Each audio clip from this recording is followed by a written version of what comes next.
नमस्कार साथियों, 15वीं वित्त आयोग के बारे में आज मैं आप लोगों को विस्तृत जानकारी दूंगा। आप इस वीडियो को शुरू से अंत तक ध्यानपूर्वक देखिएगा। वर्ष 2021 से वर्ष 2026 तक 15वीं वित्त आयोग यानी फिफ्थ फिनांस कमीशन के द्वारा ही पंचायतों का विकास होगा। इसमें टाइड और अनटाइड फंड करके होगा, जिसमें त्रिस्तरीय पंचायती राज में कैसे कैसे पैसे को खर्च किए जाएंगे, इसको मैं आपको ध्यान से बता रहा हूँ, जिसे ध्यानपूर्वक आप सुने और देखें। त्रिस्तरीय पंचायती राज यानी कि जिला परिषद, पंचायत समिति, ग्राम पंचायत, ये त्रिस्तरीय पंचायती राज है। यानी कि जो भी फंड आएंगे सरकार के द्वारा, जो राशि आएंगे, आप देख रहे हैं सामने राशि वितरण वित्तीय वर्ष 2021-22 से वित्तीय वर्ष 25-26 तक इस अनुपात में ही खर्च होंगे। एग्जाम्पल हम ले सकते हैं, जैसे 100 रुपया सरकार के पास से आया तो 100 रुपया में पहले ही 10 रुपया जिला परिषद को चला जाएगा, 20 रुपया पंचायत समिति को चला जाएगा और 70 रुपया ग्राम पंचायत को चला जाएगा। यानी उसका रेशियो होगा 10:20:70। इस अनुपात से उस राशि को पंचायत में विकास के योजनाओं में खर्च किया जाएगा। अब आगे बढ़ते हैं। आप समझ चुके हैं त्रिस्तरीय पंचायती राज। राशि का वितरण भारत सरकार के पीएफएमएस पोर्टल के माध्यम से ही राशि का वितरण किया जाएगा। यानी ऑनलाइन पेमेंट, पीएफएमएस एक एप्लीकेशन है, उसके द्वारा ही आएगा।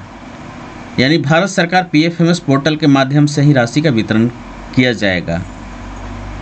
अनुशंसित अनुदान प्रत्येक वर्ष 2 किस्त में माह जून एवं माह अक्टूबर में विमुक्त किए जाएंगे।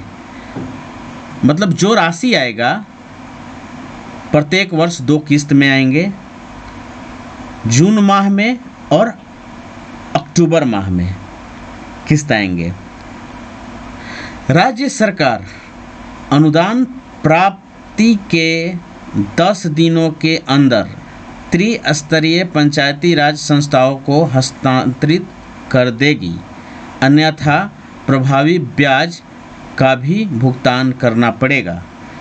यानी कि ये केंद्र सरकार से पैसा जो आते हैं, उस पैसा को राज्य सरकार के खाते में आने के 10 दिन के अंदर ही वो पंचायती राज को पैसा दे देगी।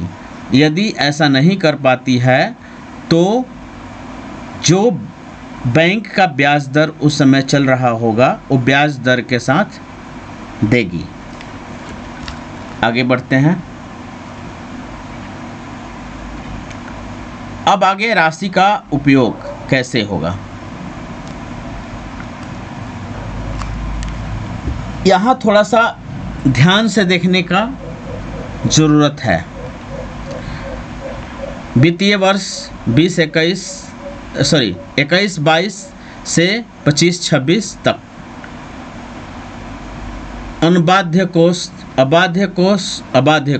अनबाध्य कोष का मतलब होता है अनटाइड फंड, अबाध्य कोष का मतलब होता है टाइड फंड।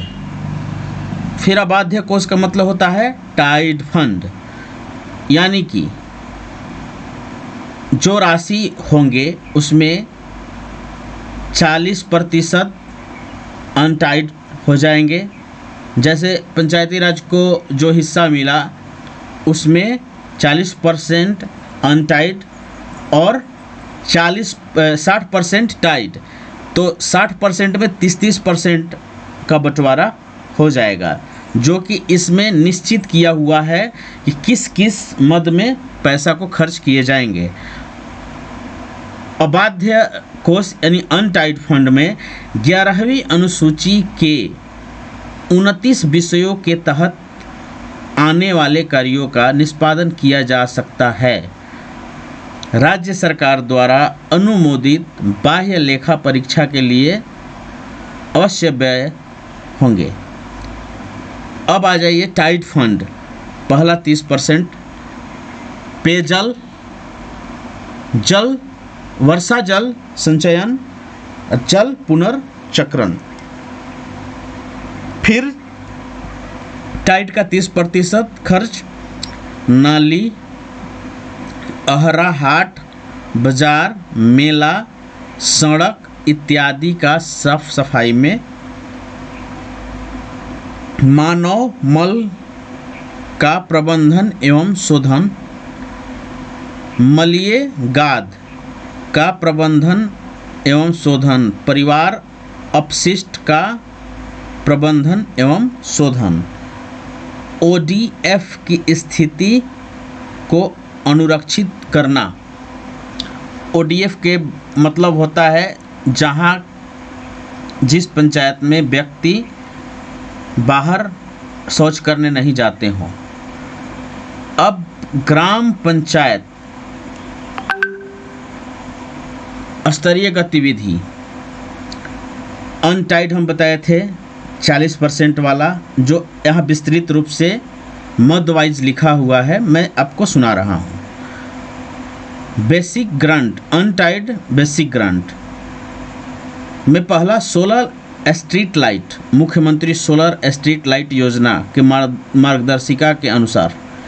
दूसरा, मुख्यमंत्री ग्रामीण पेयजल निश्चय योजना के अनुरक्षण एवं रख रखाव हेतु ये पैसे जो खर्च होंगे, जो आपके यहाँ लग चुका होगा, नल जल लगे होंगे, उसको अनुरक्षण एवं रख रखाव में खर्च होंगे। तीसरा है पंचायत सरकार भवनों का निर्माण हेतु। चौथा, सैरातों का विकास। पांचवा, खेल के मैदान, उद्यानों, खुला जिम का व्यवस्था विकास।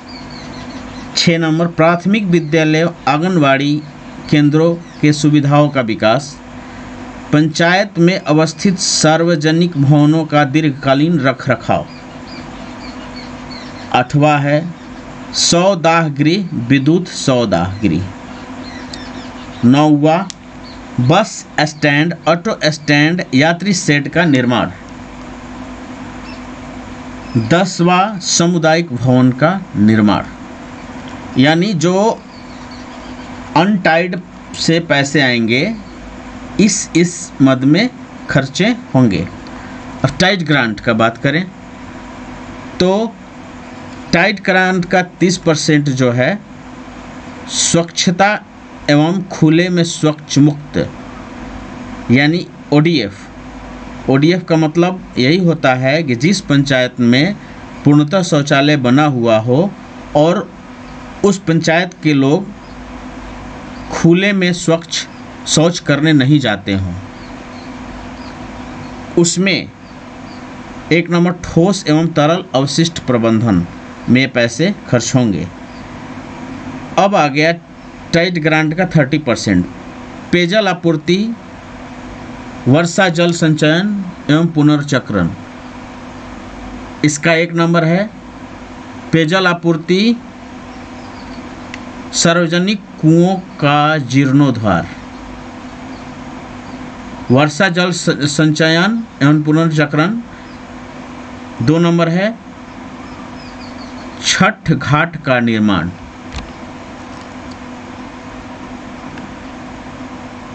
अब इसी में पंचायत समिति स्तरीय में जो खर्चे होंगे उसको आप ध्यान से देख सकते हैं। पंचायत समिति की आधारभूत ढांचे की वृद्धि, बसावटों में पीसीसी रोड यानी कि सरातों का विकास, खेल के मैदान, उद्यान, खुला जिम की व्यवस्था, सरकारी भवनों का चार दीवारी निर्माण, सौदाह गृह, विद्युत सौदाह गृह। टाइट ग्रांट में आप देख सकते हैं ठोस तरल अवशिष्ट का प्रबंध, सामुदायिक शौचालय का निर्माण, ये पंचायत समिति का जिम्मेदारी है। टाइट ग्रांट में ये देख सकते 30% में सिंचाई क्षमता वृद्धि हेतु चेक डैम, आहर, पाइन का निर्माण, ये पंचायत समिति का जिम्मा है। पक्की नली के रास्ते हर खेत तक सिंचाई का पानी उपलब्ध कराए जाने हेतु नाला निर्माण, नदी के पुराने धार का पुनर्स्थापन कार्य, 1 से 3 हेक्टेयर में जल संचयन संग्रहण क्षेत्र का जीर्णोद्धार एवं निर्माण, छठ घाट का निर्माण। पंचायत समिति में भी छठ घाट का निर्माण का है। अब आगे जिला परिषद स्तर पे जो गतिविधि होंगे उसका अनटाइड में जिला परिषदों की भूमि का सीमांकन, चार दीवारी का निर्माण, जिला परिषद अस्पताल का आधारभूत ढांचा का वृद्धि, सरातों का विकास, आयोत्पादक परिसंपत्तियों का निर्माण, सरकारी भवन का चार दीवारी का निर्माण, सौदा गृह, विद्युत सौदा गृह, बस स्टैंड, ऑटो स्टैंड, यात्री शेड का निर्माण। इसमें सेम है टाइट ग्रांट में ठोस एवं तरल अपशिष्ट का प्रबंधन, सामुदायिक शौचालय का निर्माण, और इसमें भी सेम है सिंचाई का वृद्धि, चेक डैम, आहर, पाइन का निर्माण, जमींदारी बांध में मरम्मती, नदी के पुराने धार का पुनर्स्थापन कार्य, पक्की नली के रास्ते हर खेत तक सिंचाई का पानी उपलब्ध कराए जाने हेतु नाला निर्माण, 1 से 5 हेक्टेयर से अधिक जल संग्रहण क्षेत्र का जीर्णोद्धार एवं निर्माण। ये तो गतिविधि हो गया। अब यहाँ आप ध्यान से देखें, अनुदान पात्रता मानदंड, मतलब अनुदान के पात्र कौन होंगे, किससे अनुदान प्राप्त होगा, उसका थोड़ा सा मानदंड है, ध्यान से देखना है। 2021-22 एवं 2022-23 50% संस्थाओं के पास पिछले वर्ष का अंतिम लेखा हो और पिछले वर्ष का लेखा परीक्षित लेखा सार्वजनिक पटल पर उपलब्ध हो। इससे ध्यान से समझने की आवश्यकता है। यानी सरकार जो पैसा खर्चा करने के लिए दी हुई थी, कह रहा है कि उसका पूरा हिसाब किताब, जैसे कि ऑडिट करा के आप क्लियर कर दें, जो संस्था खर्च की हुई हैं उनका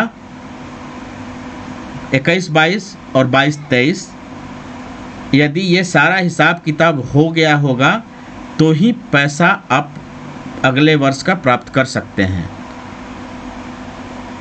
ध्यान से समझने वाली बातें हैं।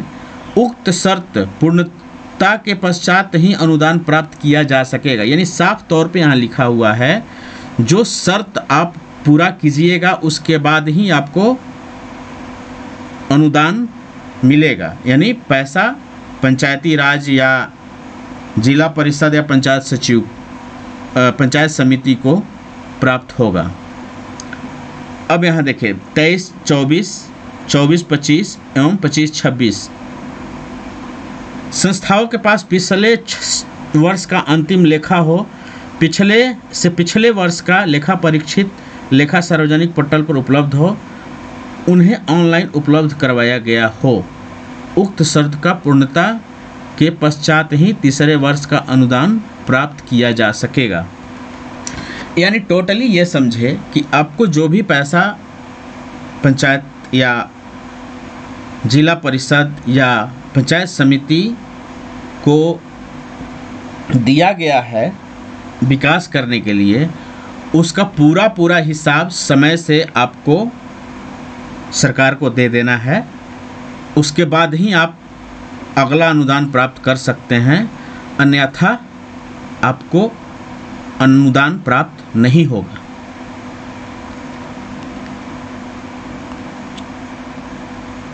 अब पंचायत विकास योजना, कोई भी एक योजना को हम कैसे कैसे करते हैं, ये थोड़ा सा ध्यान से देखने की आवश्यकता है। अब मैं बात करूंगा, अब कर्सर जा रहा है यहाँ, विकास योजनाओं की स्वीकृति। कोई भी विकास योजना का स्वीकृति ग्राम सभा के द्वारा ही लिया जाएगा। ग्राम सभा में उसको पारित करा के तब ई ग्राम स्वराज के पोर्टल पर अपलोड यानी प्रविष्ट किया जाएगा। ये लिखा हुआ है, देखिए, ई ग्राम स्वराज पोर्टल पर विकास योजनाओं की प्रविष्टि। जो ग्राम सभा आपका योजना फाइनल किया, उस योजना को हम दे देंगे उसको ग्राम स्वराज के पोर्टल पे चढ़ाने के लिए। ग्राम स्वराज के पोर्टल पे स्वीकृति विकास योजनाओं की सूची, स्वीकृत विकास योजनाओं की जो वो चढ़ा देगा, जो स्वीकृत हुआ है उसका एक सूची बन जाएगा। उसके बाद योजनाओं की तकनीकी एवं प्रशासनिक स्वीकृति लिया जाएगा ग्राम स्वराज के पोर्टल पे। तब ई ग्राम स्वराज PFMS पोर्टल के माध्यम से व्यय, यानी कि उसके बाद ही तकनीकी स्वीकृति एवं प्रशासनिक स्वीकृति मिलने के बाद ही उसे खर्च किया जा सकता है।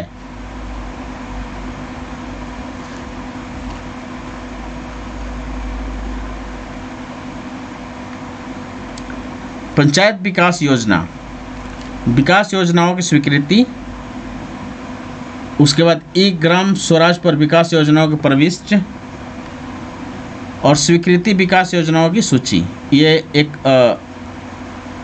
आप देख सकते हैं, इस तरह का ये ग्राम सभा है, यहाँ प्रविष्ट कर रहा है और ये सूची आपके ग्राम स्वराज के पोर्टल पर दिख रहा है। आगे बढ़ रहे हैं। अब योजनाओं की तकनीकी एवं प्रशासनिक स्वीकृति, यहाँ देखिए ये दिख रहा है,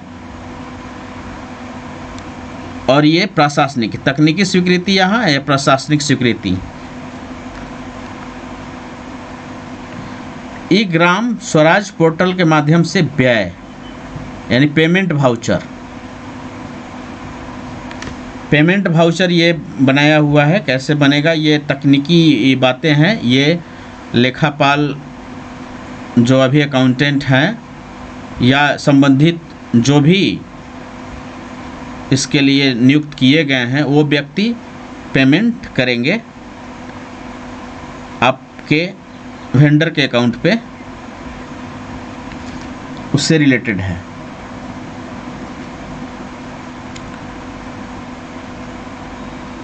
अब ई ग्राम स्वराज पोर्टल के माध्यम से व्यय, प्रदत्त अनुदान का उपयोग हेतु कार्यकारी एजेंसी त्रिस्तरीय पंचायती राज संस्था ही होगी।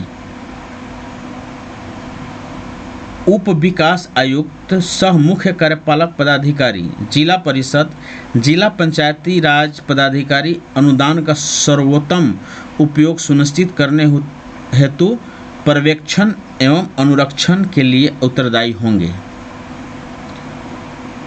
जिला पंचायती राज पदाधिकारी का यह दायित्व होगा कि वे त्रिस्तरीय पंचायती राज संस्थाओं को स्वीकृत एवं आवंटित अनुदान राशि का उपयोगिता प्रमाण पत्र वित्तीय एवं भौतिक प्रगति प्रतिवेदन पंचायती राज विभाग को उपलब्ध कराएंगे।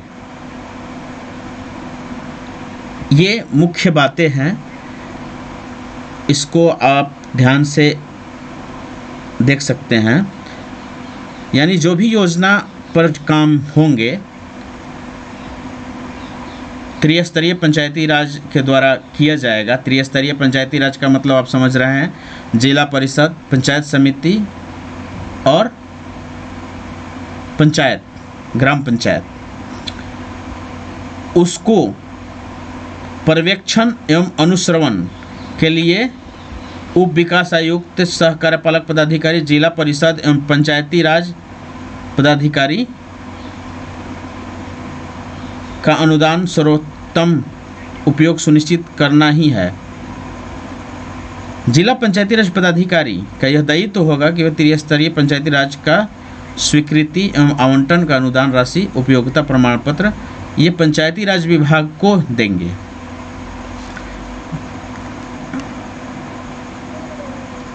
इसी के साथ मैं इस वीडियो को समाप्त करता हूँ। जय हिंद, जय भारत।